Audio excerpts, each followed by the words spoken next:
Witness 9 made a telephone statement to Sanford Police Department on February 28th, 2 days after Trayvon Martin's shooting.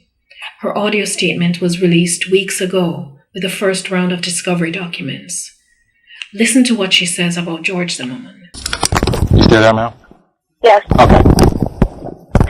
I just would hate to see that be the case here, because I know that about him. I don't know what happened. I don't know at all who this kid was or anything else, but I know George, and I know that he does not like black people, and he would start something. He's a very confrontational person.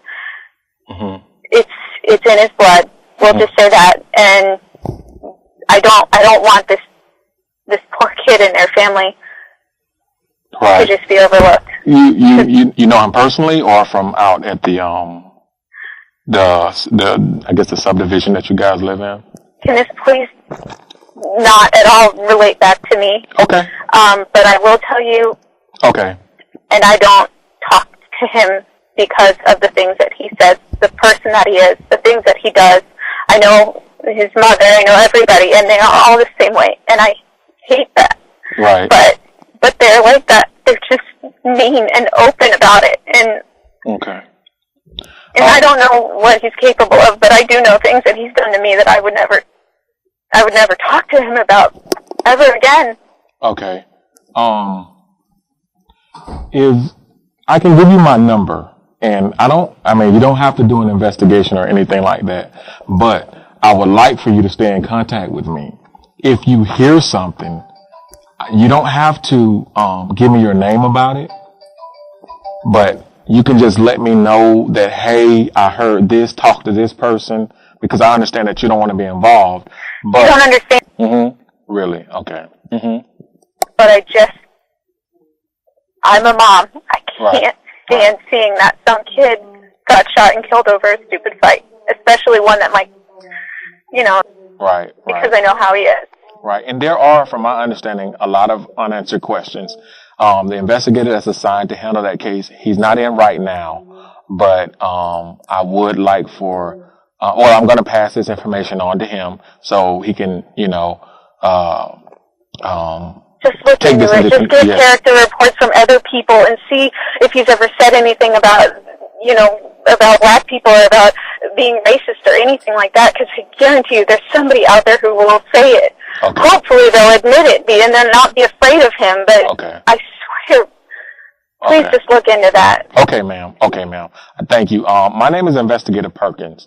Hopefully you can remember that. It's just like the restaurant. And if you feel that you need to talk or your safety or whatever, you can always call me back and I can do whatever I can to help you. But I'll make sure that this is looked into. Okay. All right. Thank you. Thank you so much for calling. Okay, thank you. All right, bye. Bye.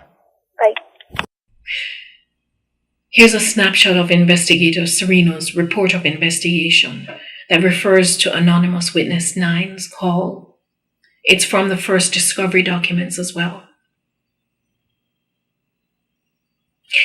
Witness 9's statement comes into Sanford Police on February 28th. That is 2 days after the shooting. This is only 1 day after Trayvon's own father has learned of his son's death, and long before this case was in the national and international news. That means witness number 9 had an opinion that George Zimmerman was racist long before any discussion of race in the media. Well, it so happens that witness 9 is the subject of a defense motion for reconsideration filed on June 18th. In this motion, O'Mara is asking the court for 3 things. Chief among them is his request the court reconsider and not allow release of certain statements. That is witness 9's statement. Now you just heard witness 9's first statement. Well, according to O'Mara, witness 9 has made a second statement to police. And O'Mara is trying to prevent that second statement from being disclosed. Here's what he says in point 4. Witness 9 has made 2 statements. The first statement has already been released to the public without the identifying witness information, without objection. The second statement is the subject of this motion.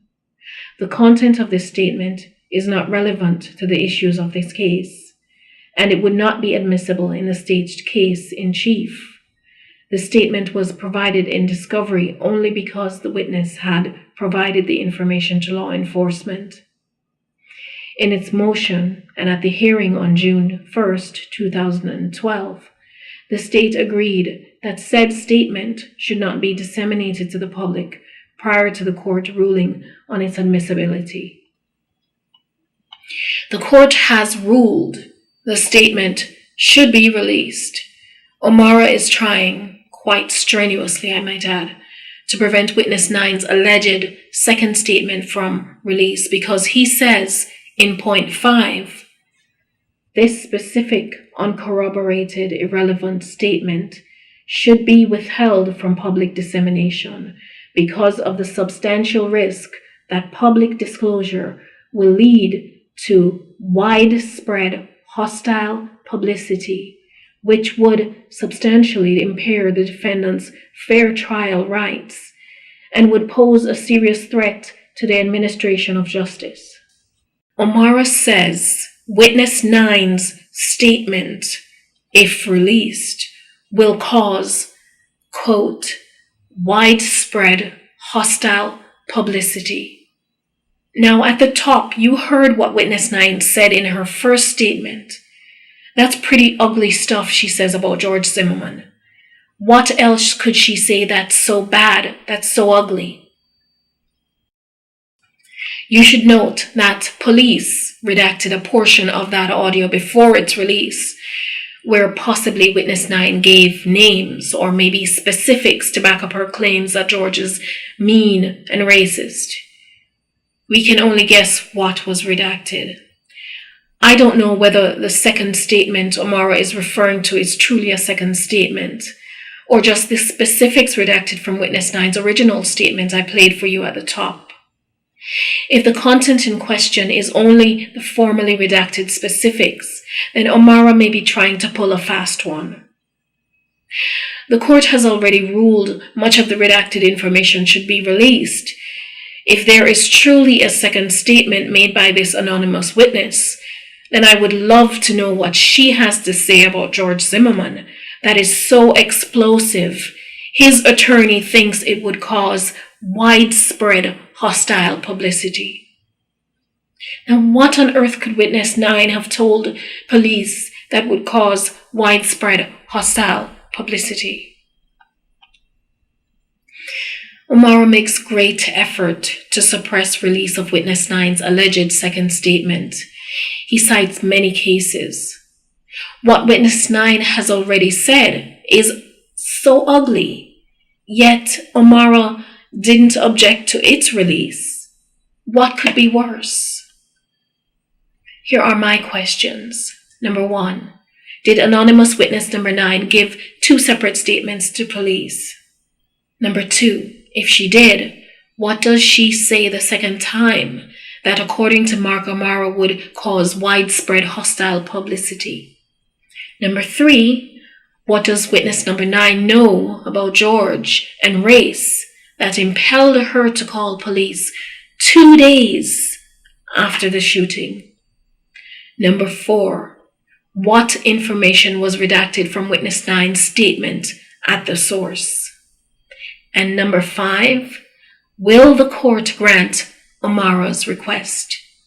Should the court grant his request? I do not believe the court should grant O'Mara's request.